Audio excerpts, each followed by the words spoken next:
Britain a post-war morale festival for the nation back in 1951. Now, some very famous artists have performed in here, including Whitney Houston, Pavarotti, David Bowie, Amy Winehouse, even Frank Sinatra has played in here. All of whom have since sadly passed away. So all we're waiting for is the Justin Bieber concert. As some of you agree. Have we got any Justin Bieber fans on board?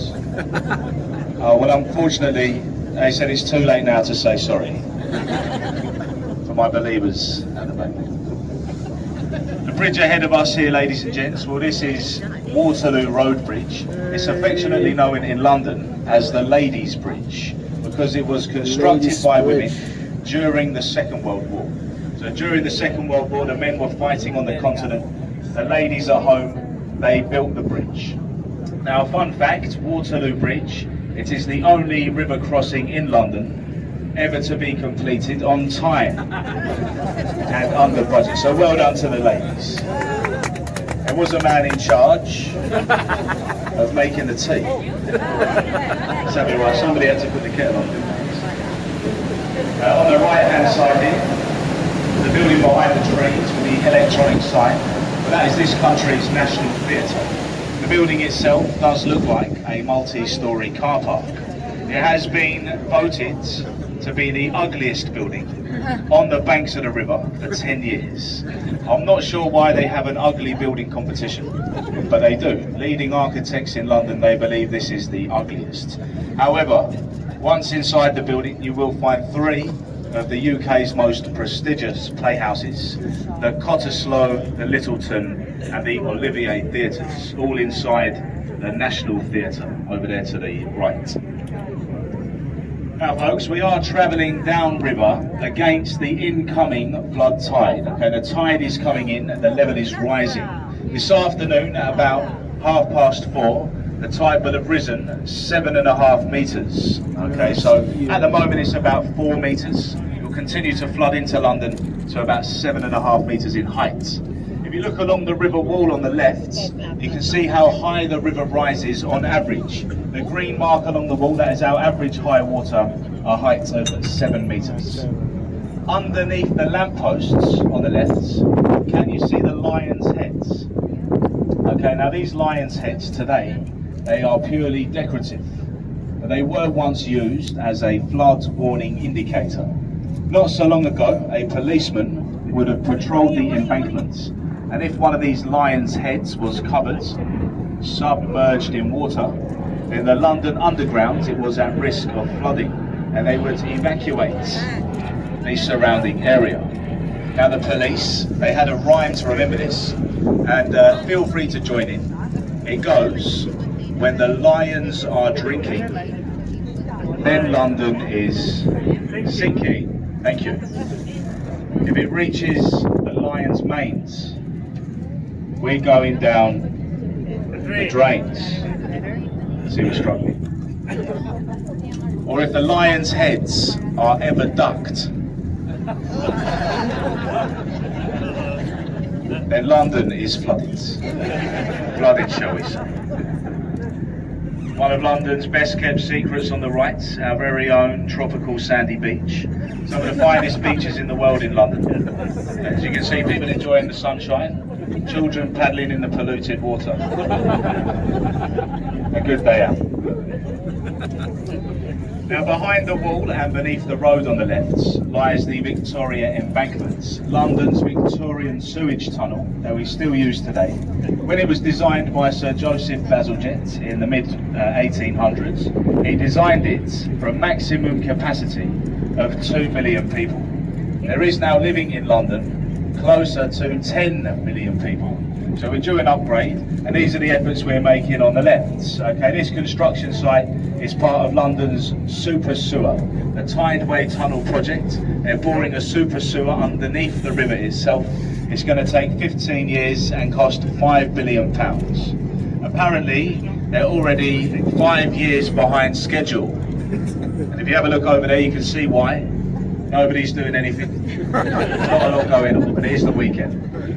The building on the left with the sloped roof and the arched windows, the old City of London School for Boys. Look in between the arches, look closely, and you can see 4 statues, and they are some of this country's finest and most famous scholars. From left to right, you have John Milton, Sir Francis Bacon, William Shakespeare, and Gareth Southgate. Ahead of us we have Blackfriars Bridge, opened in 1869 by Queen Victoria. And as I mentioned earlier, the tide is rising. As the tide rises, we lose clearance. Okay, so it's part of our discipline to become captains here on the river. We've got to learn all the individual arches of 32 bridges. So later this afternoon we're going to fit through this bridge. The red columns that you can see left and right are what remain to the Alexandra Railway Bridge, the very first railway bridge to cross the tidal River Thames. Blackfriars Railway Bridge, they recently spent about £400 million putting Blackfriars Station the whole length of the bridge.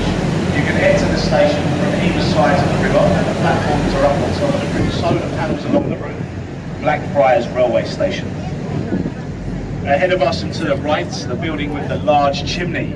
This used to be the Bankside Power Station. Today it is the Tate Modern Art Gallery. It's the largest modern art gallery in the world. And if you have a look what it says there, free and open to all. So it is free to visit. Does anybody like modern art?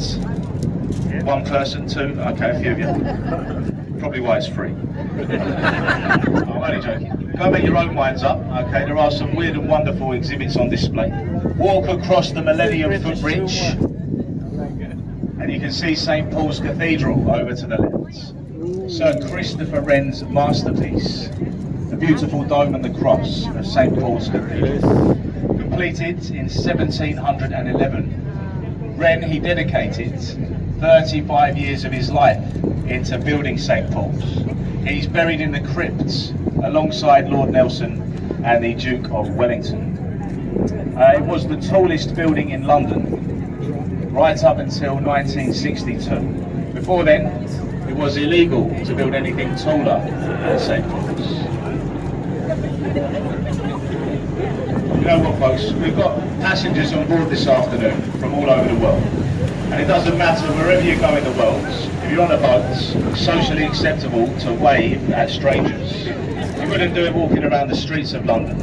You wouldn't do it on the bus or in your car. But on a boat, somehow socially acceptable. It's something I've noticed from working on a boat. Maybe brings out the best in us. The building on the right behind the trees, William Shakespeare's Globe Theatre. An exact replica to the style of playhouse, and would have once stood here in the area of Bankside. A working replica, they reenact all of the old Shakespearean plays inside. You can go and see plays like Romeo and Juliet, and they're the only 2 I know. If you're interested, you can go and see a performance at the Globe for £6. And £6 for live entertainment in London. Well, it's fantastic value for money. We've got the Southwark Road Bridge ahead of us here. Just before the bridge, on the right-hand side here, can you see these steps that lead down to the river? Historically, this is how you would have crossed the river before the bridges in London. Okay, you would have walked down the steps, you would have boarded a waterman's ferry, you would have paid the waterman a fare, he would have collected your fare in a bucket, and he would have rowed you across the river, or up and down the river to your desired destination. A tradition that still continues in London even today. Okay, fare-going passengers are carried by a waterman. The licence is very old. And on the right-hand side now, can you see this pub? There's a lovely old London pub here to the right. It's called the Anchor. And there is a date on the sign, it says 1615. So there has been a pub at this location for over 400 years. It's here where the Shakespearean actors had their dressing rooms. Now Samuel Pepys, William Shakespeare, Dr. Johnson, Charles Dickens, Sir Christopher Wren, myself and the captain, just a few of the famous Englishmen to have drank in that pub. And if you want to come and join us about 8 o'clock this evening, ladies and gents, we'll be in there, and we go there to conduct research for this commentary. It's very thirsty work, so see you in there about 8 o'clock this evening. Come and buy us a drink. And on the right hand side, coming up shortly, one for the kids, one for the children on board, there's a pirate ship. Can you see that? The pirate ship. Has anybody seen the Pirates of the Caribbean? Yeah, well, that ship has nothing to do with those films. And that is the Golden Hind. It's a working replica of Sir Francis Drake's vessel. Drake, he was the first Englishman to sail around the world. Today a museum in the dock, awaiting funding for a third and final voyage. Up to the left you can see some modern buildings. You can also see the top of the monuments. Sir Christopher Wren's monument to the Great Fire of London. It's said to resemble the candlestick that would have started the Great Fire of London in a bakery on Pudding Lane in 1666, just disappearing behind the buildings. And who knows the name of this bridge? Any guesses? London Bridge. London Bridge. How did you get that? You got a camera. Look, the name of the bridge is here. London Bridge. This is the 5th London Bridge to cross the river at this location in as many as 2,000 years. The Romans, they built the first river crossing in around 43 AD. This present-day bridge was opened in 1973 by Her Majesty the Queen. A better view of the monument there in between the buildings if you want to get a photo of the monument. Yeah, up to the right there's the Shard. You might have seen that on your travels, the Shard of Glass. It is the UK's tallest building, over 1,000 feet tall, goes up 95 stories. Inside are hotels, offices and apartments.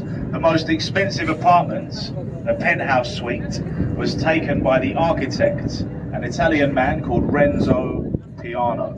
And when he designed the Shard, he was offered £2 million for his drawings, and he refused. Okay, he declined the £2 million, and instead he requested the penthouse suite. They agreed, they gave him the penthouse.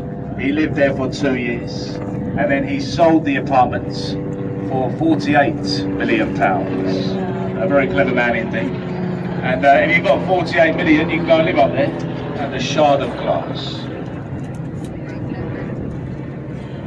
That building on the left, behind the trees, with the clock and the chimneys, Waterguard House, home to the UK's customs and excise. So any contraband, confiscated items like cigarettes, alcohol and drugs, they are taken here and they are burnt. Okay, there's an incinerator in the basement, hence the chimneys along the roof. Now, I've lived in London all of my life, and I know men who've worked on the river for over 50 years. We've never seen a puff of smoke come out of those chimneys. I've heard the Christmas parties are phenomenal. Still waiting for our invite. The HMS Belfast here to the right. The flag is not really flying at the moment, but that flag at the front of the ship, most of you will know that flag as the Union Jack, and you've been correct on this occasion. But that flag, to become a Union Jack, it must be displayed upon the Jack staff on a Royal Naval vessel. Anywhere else you see an identical flag on land, traditionally, it's just a Union flag only. So only a Union Jack on the front of a naval vessel. Did anyone know that? No. That's not true. Made it up. No, I'm joking, it's absolutely true. The HMS Belfast is permanently moored here. Has been since the 1970s. She last fired her guns during the Korean campaign in the early 1950s. And it was built in the same shipyards as the Titanic, the Harland and Wolff shipyards in Belfast in Northern Ireland. Open to the public today, a good day out for all the families, part of the Imperial War Museum. So go on board the ship and explore all 9 decks. On the left-hand side, this is our first stop this afternoon. This is Tower Pier.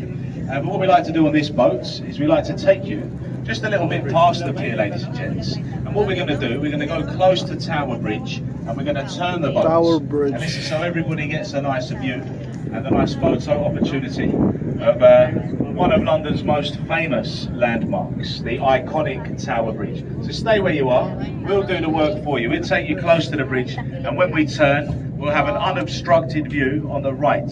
Okay, so stay where you are, folks. We'll get you a nice photo. Before I talk about Tower Bridge, if you look off to the left, you can see the Tower of London. And there has been a fortress over here since the reign of William the Conqueror, dating back to 1078. The oldest part of the Tower of London is the centre castle with the 4 turrets, and that is known as the White Tower, or the Norman's Keep. And today, this is where you can find the crown jewels, and they are guarded by the yeoman warders. And they're better known to me and you as beef eaters, and they reside in the castle. There is nearly 1,000 years of English and French history concealed in the castle. As I mentioned, the oldest part is the centre keep. All the various other components that surround it have been added over the centuries by reigning monarchs. So it's a bit of a mixed match of eras, but it is like stepping back in time. It's very interesting. Right then, we're going to begin to turn the boat, and as promised, a lovely view of the bridge. Now, Tower Bridge, it is unique. It's the only bridge of its kind anywhere in the world, being both suspension bridge and bascule bridge. So the bascule part in the centre opens like a double-sided drawbridge, and this will allow large ships or tall-masted vessels in and out of the City of London. In each of the bridge footings underneath the towers, there is a giant counterweight, and that will cause each of those bascules to raise to up to a 90-degree position in around 45 seconds. Tower Bridge this year, well, it celebrated its 127th birthday. It was completed in 1894, built in a Gothic exterior, a Gothic style, to blend in with the Tower of London, its close neighbour. To have the bridge raised, you just got to contact the bridge controller 24 hours in advance, and they will stop the pedestrians, stop the traffic, the bascule